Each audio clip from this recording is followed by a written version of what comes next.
I mean, she was the only 10-year-old in the country that competed at nationals. I remember having stone bruises on my heels. I couldn't even walk on the carpet. There's this room called the back room where we watched TV and got massages and stuff. He would just do it right there. It was about an average of once a month, and I saw him for a little over a year. And on the majority of those visits, he abused me. سلام بچه‌ها، چطورین؟ امیدوارم که خوب باشین. امروز اومدیم با یه ویدیو دیگه دوباره یه داستان واقعی بریم ببینیم، هم کلی نکات آموزنده یاد بگیریم و هم اصطلاحات زبان یاد بگیریم. When I was young, my dream was always to go to the Olympics. And so I always had that in the back of my head. Well, I started gymnastics when I was 3 years old because I was always climbing out of my crib, climbing on all the furniture and everything. So my parents put me in just be in a safer environment where there's mats and coaches and stuff like that. Right away, the coaches picked up on her. I mean, she was the only 10-year-old in the country that competed at nationals. If you wanted to take the next step to make national team, you need to be very strong because gymnastics would be almost your whole life. I mean, it was almost my whole life. USA Gymnastics was an organization in this town, but I really didn't know a lot about what was going on behind the scenes. So, what that culture was like was new to me, and we sort of were plunged into it. A source suggested that I look at USA Gymnastics and how they handle sexual abuse allegations.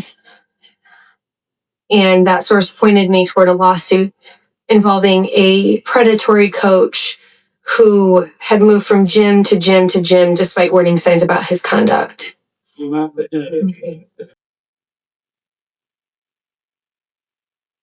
And we found USA Gymnastics had sexual abuse complaint files on 54 coaches.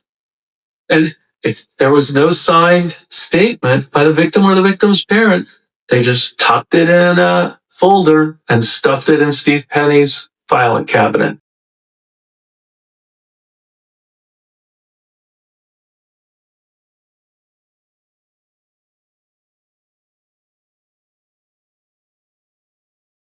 I opened my computer and Facebook was up, and trending in the news section was the headline for the Indy Star article. It's a complete accident that I even saw it, but I clicked on it and I read it right away.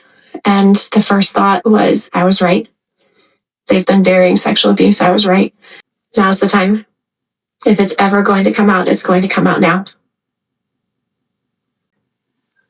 On the morning of publication of that first story, we got an email from Rachel Den Hollander, and she wrote, "My abuse wasn't by a coach, but it was by a famous doctor." واقعا خیلی ناراحت کننده است اینا رو میبینم. مامان دختره گفت The coaches immediately picked up on her. مترادفش تو انگلیسی بگیم یه جورایی میشه noticing، یعنی متوجهش شدن، یعنی فهمیدن که این با بقیه فرق داره. Behind the scenes مثل ما که میگیم پشت پرده چه خبره.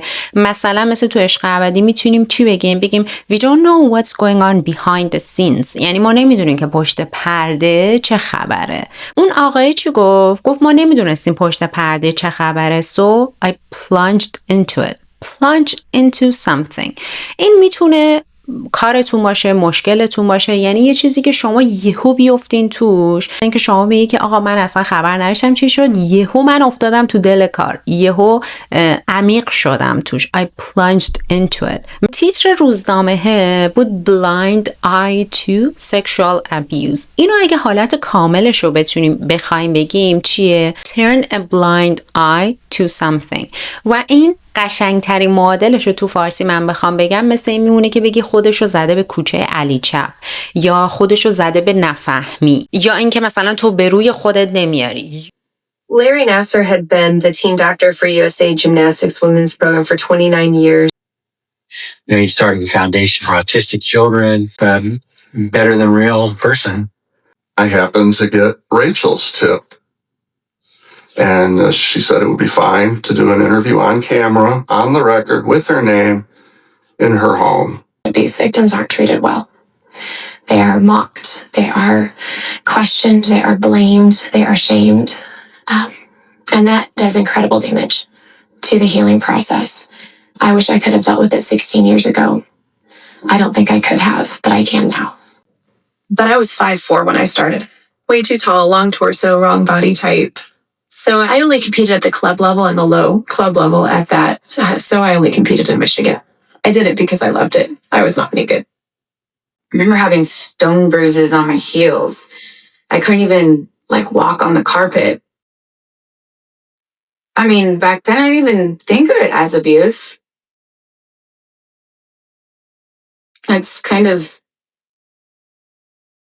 It's still psychological for me because I almost still feel bad for even saying the truth. I hate this sentence, but I actually looked forward to treatment. And because Larry was the only nice adult, he's really the only nice adult I could remember being a part of USA Gymnastics staff. The parents were never allowed to go to the ranch.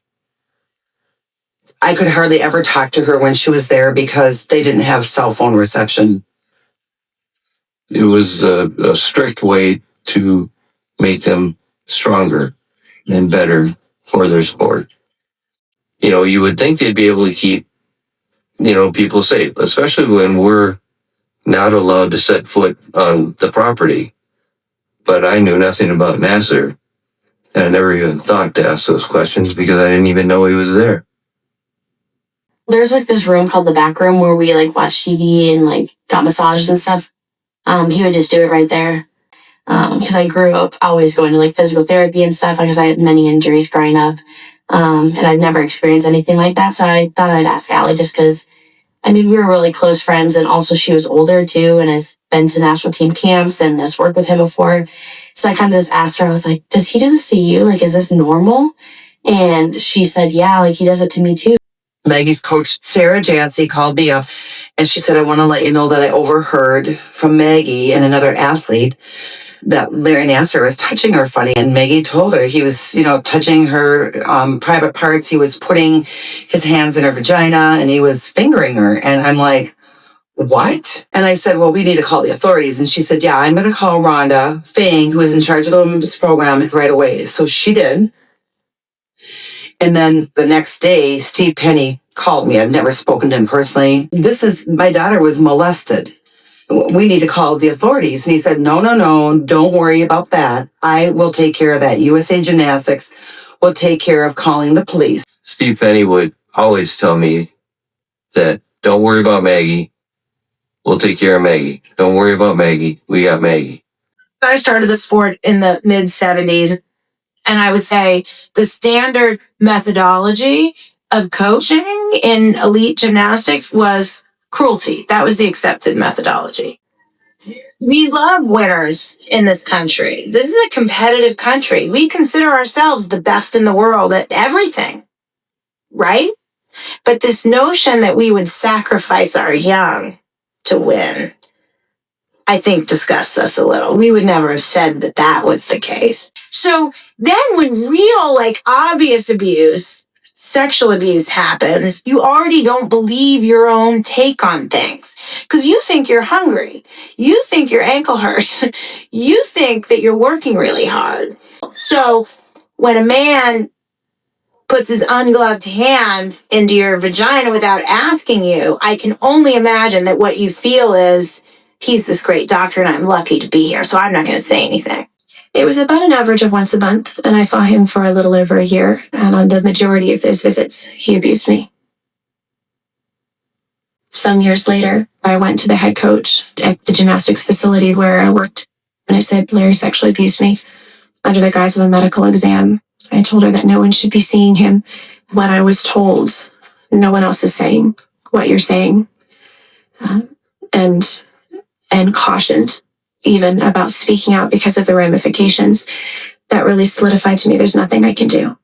واقعا تمام مدت دارم به این فکر میکنم که شما فرض کن این همه زحمت خودت بکشی، بچت بکشه به همچین مقام بالاترین مقامی که میتونه تو ورزشش برسه، ولی نتونه ازش لذت ببره به خاطر آدمهای عوضی که پشت صحنن. یه چیزی آقای گفتش داشت راجع به نصر گفت better than real، یعنی اینکه این از انقدر زیبا و خوب بود که انگار که مثلا خیلی قشنگ بود، خیلی از یه چیز واقعی بهتر بود. یه دونه اصطلاح دیگه داریم که میگه too good to be true. too good to be true یعنی این انقدر قشنگه که به نظرم یه جای کار میلنگه، یعنی واقعی نیست. این لزوماً شکل اون better than real نیست، ولی حس میکنم اینجا به اون شکل ازش استفاده کرد، یعنی انقدر خوب بود که انگار واقعی نبود. و یکی دیگه مادر مگی گفت she was at the peak of her career، یعنی اینکه تو نقطه اوجش بود. شما میخوای بگی که آقا من الان تو نقطه اوجمم، توی کارم، تو زندگیم، I'm at the peak of my life, peak of my career. خب امیدوارم که دوست داشتین و کلی چیز ازش یاد گرفته باشین. قسمت دومش هم هفته دیگه میذارم و ببینیم که در نهایت چی میشه و اینا چجوری حقشون رو میگیرن. کانال رو لایک کنین، سابسکرایب کنین، کامنت بذارین، حمایت هم کنین. مرسی از همتون. خداحافظ.